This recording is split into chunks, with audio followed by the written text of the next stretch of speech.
Hello, everyone. Hello, hello, hello. Hi. That's kind of my signature thing, even though my children say it's really corny, but that's fine.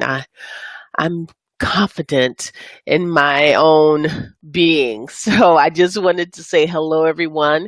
It's me, Sia Knight, the college savvy coach. And if you have not been here in this space with me before, allow me to introduce myself. I help busy families plan and prepare for college. And I also help families position their children in a way so that they can have a successful experience when it comes to college admission as well as scholarship selection. I have my background is I'm a former teacher. I was a school counselor. I've also run a program for a large school division that had over 1,200 students.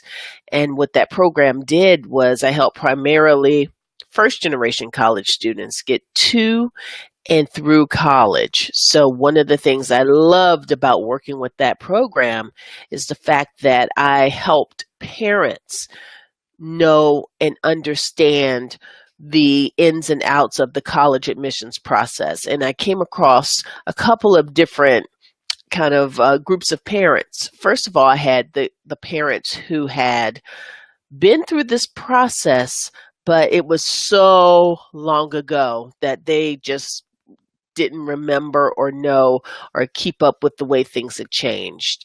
So that's one. I had another group of parents who had not gone through this process and just felt lost. And there are some things that we take for granted that people may or may not know. Number one, that there's an application season. There are guidelines that you follow. There are different kind of protocols and procedures that you have. So we have that group of parents, and then we have the group of parents. They may have gone to college, but they took what we would consider a non-traditional route. So either they went to college in another country, or they went the 2-year school to 4-year route. So there are a number of different reasons why parents aren't as hip to the college admissions game. And here's the deal. I don't blame you.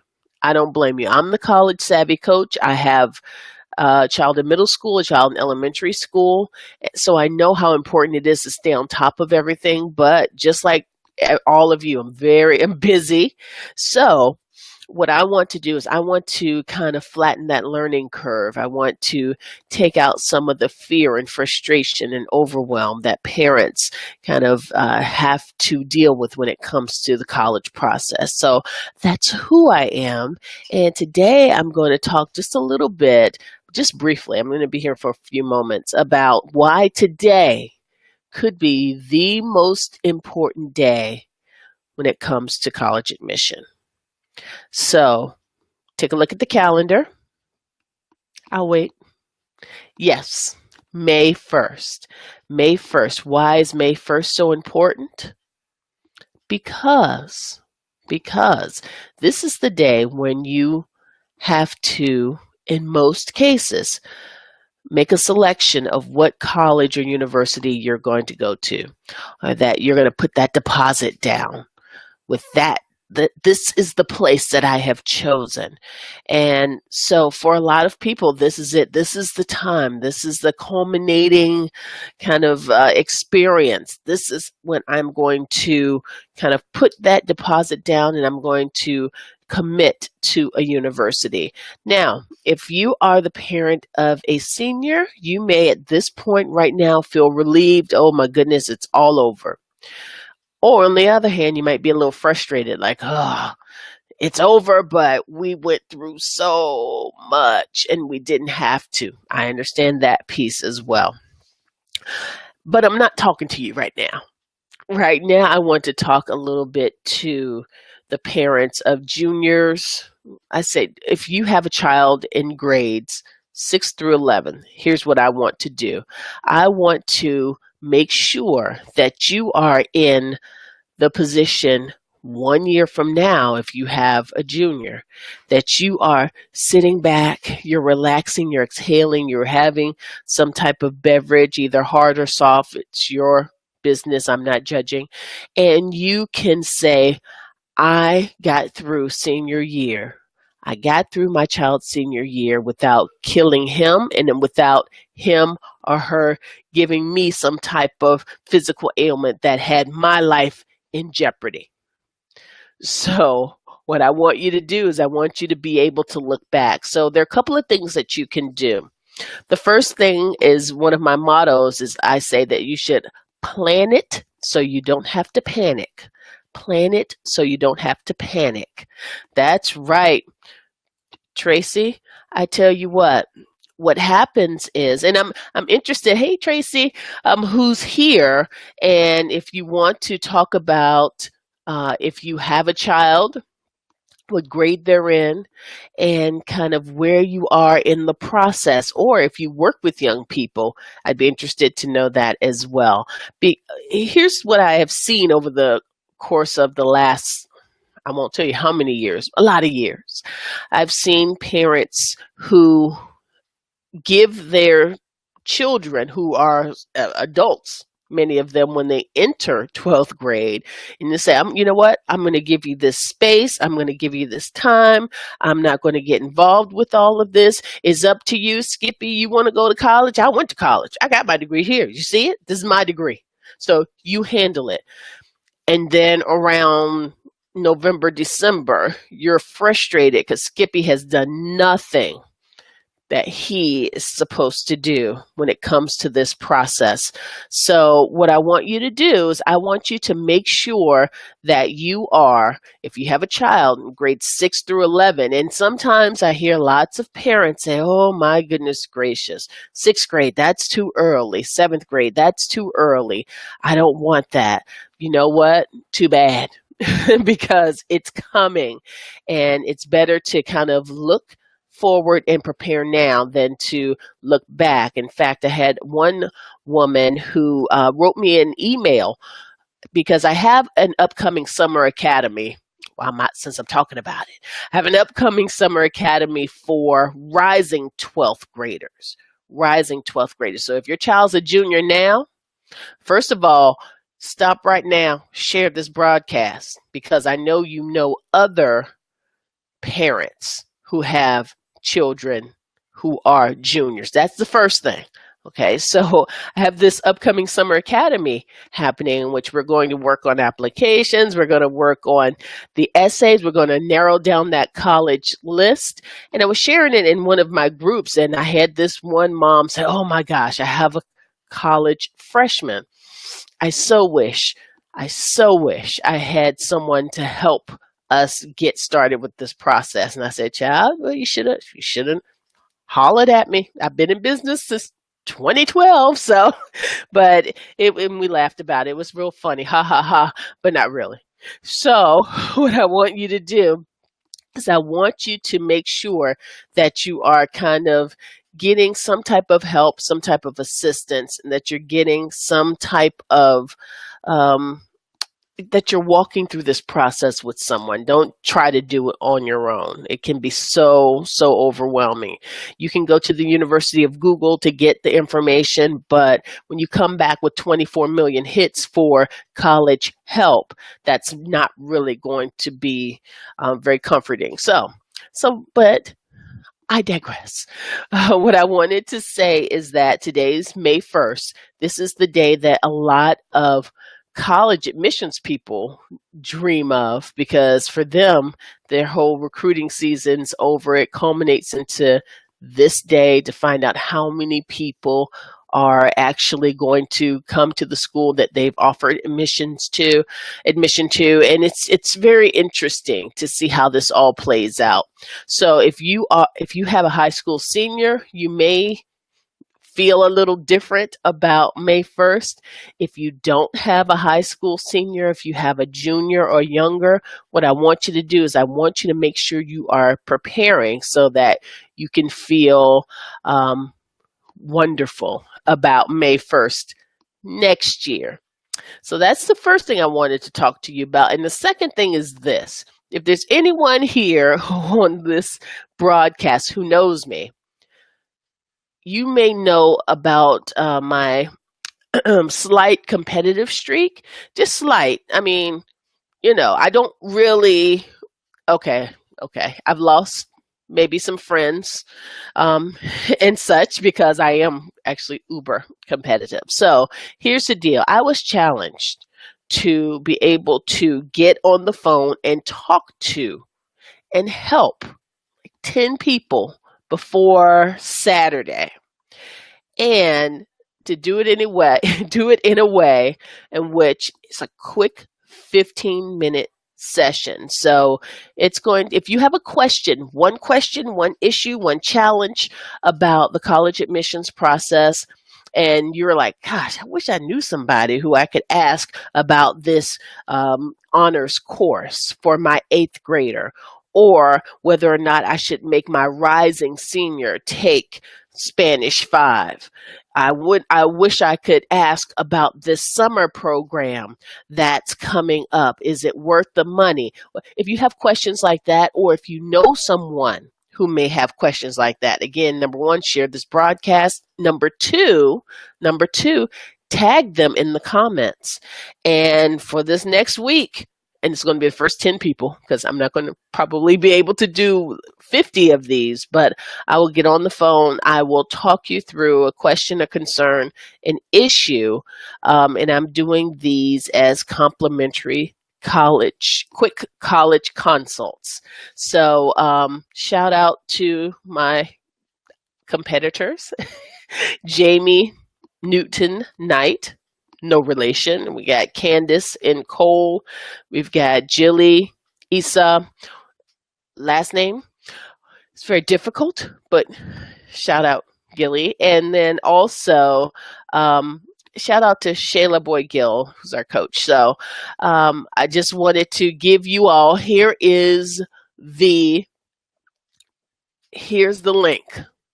There's no HTTP, www, and all of that. No, that's so 2010. Okay. Go to a bit link. Now, this is case sensitive because it's so very picky, but bit.ly/work with Sia. And it's capital W, capital S. Any other way, it just spits it out, slaps you across the screen and says, no, this is not what I want to see from you. So if you have any questions, if you have any concerns, you can schedule a time to work with me right from that link. So I wanted to offer that up since I happen to be on the line with you. So I think that's it, guys. I'm going to say goodbye and good evening. I believe one of the college savvy kids has come home from lessons, and now it's time for me to be mom. College savvy coach is going to be signing off for today. Is that right? Signing off for today, and then the mom is going to be in full effect. So don't forget, if you have any questions, reach out to me. If you know somebody who knows somebody who has a child, if you're like, what grade is DeAndre in? I think, yeah, tag DeAndre's mom on this so that you guys can stop suffering in silence and stop trying to figure everything out on your own when you really don't have to. So that's it, everybody. Until next time, thanks for joining, especially my replay viewers. Holla, raise the roof for the replay viewers, because I know it's sometimes hard to catch up with someone. Oh, see how the college savvy kid got caught there coming into the office. I feel like the man who was in England. Yes. So here's a good question. Najima Walker, can you come in? Come in, college savvy kid. Even though I am live on. Oh, look at this. Yes, look at you. Look at that. So I'm going to answer this question and then I'm signing off, college savvy kid. Okay. All right. So this is from Miss Walker. She says, I'm a new mother with a child going to college. What do I need to know? Now, the question is your child going to college next year, meaning your child is a current senior? Or do you mean your child's going to college eventually? I need to know a little bit more about kind of what your question is. And I see, I'm binging all over the place. Now I'm about to log off. People are texting me, asking me questions, which I love. But also, don't forget to find me. And okay, next year. Oh wow. Okay, Kendall, that's a lot. Thank you, baby. Have a seat. You can listen to the answer to this question. So next year, here's what I would say if you have a child going to college next year. Number one, make sure that your child signs the FERPA waiver. FERPA. FERPA. What does that mean? That means that once, is it a boy? I wonder if it's a son or a daughter. I'm gonna guess. What do you want to guess? Daughter? Okay, we're gonna guess that you have a daughter. You'll tell us if we're wrong. So when your daughter goes to school next year, make sure that she signs off all the paperwork that says, "Hey, my mother has access to my grades, to my records, to all of everything that I have access to. I give permission for my mother to have access to that as well." That's important. Why? Because if you don't have her sign off on that, then when grades come in, legally, the school won't have to tell you a thing. So that's one thing that I like to tell parents who have children who are going to college. Yes, a daughter. See, we were right. Bam. Okay, so that a daughter like me. So, okay, so that's the one thing I like to tell. Also, you've been raising your daughter. This isn't probably the first time that you've had these talks and these discussions with her. But what I have noticed with young people is that the decision making is not always the best. And the difference between when I was young and I made decisions and I made mistakes, and when these young people are making decisions and making mistakes, is that we have this. This is a portable recording device. And you have to be careful, even if you have not, and I tell my children this as well, because I've got two really, really good kids. And okay, thanks for agreeing. And so what I would say is, it's not that I don't trust you. It's just that even if you are someplace where something crazy is going down and somebody has it on camera, you're there, the stuff is going down and you're in the shot, then that's all she wrote. And I know our parents have told us about being in the wrong place in the wrong time, but it's just, it's very, very different. During the day, I work in a high school. I'm an assistant principal. And let me tell you that it is something that is, I see on a daily basis, lots of people making mistakes. And some of it's not any worse than what we've done, but it's just everything's recorded. So anyway, I'm going to stop preaching to you, but also now I'm going to show you what I said. It was FERPA, and that's considered the Family Educational Rights Privacy Act. That part's not important. Just need to know what that looks like. And then when you go to orientation with your daughter, ask the people, like, look, I want to know about this FERPA paperwork. And they'll know what you're talking about. And in fact, if you travel with your daughter, ask to sign it right there, right then and there, or have her sign it right then and there, right in your presence. Like, all right, you can go ahead and sign this right now. Because if you don't sign this, I'm not giving you any. That's right. I'm not giving you any credit card, no money. Thank you. Thank you. So thank you for that. No credit card, no money, no car, no nothing. Okay. So, yes, speak in the language that the children can understand. So, all right. Any other questions? And again, feel free to make an appointment with me. Make an appointment with me. Hit this link here. 15 minutes is typically all you need if you have a quick question. Um, I talk a lot, but usually I can answer one question in 15 minutes. Think so? Yes. All right. That's it. I'm really going to sign off this time since the college savvy kid is in the house. Yes, she is. All right, everyone. Thank you so much for joining, especially the replay viewers, everyone. And okay, Najima, I look forward to hearing from you. Everyone else who's watching live, hello, goodbye. And also those of you all um, who are replay viewers, see you all later as well. Until next time, everybody, stay savvy. Thanks. Bye-bye.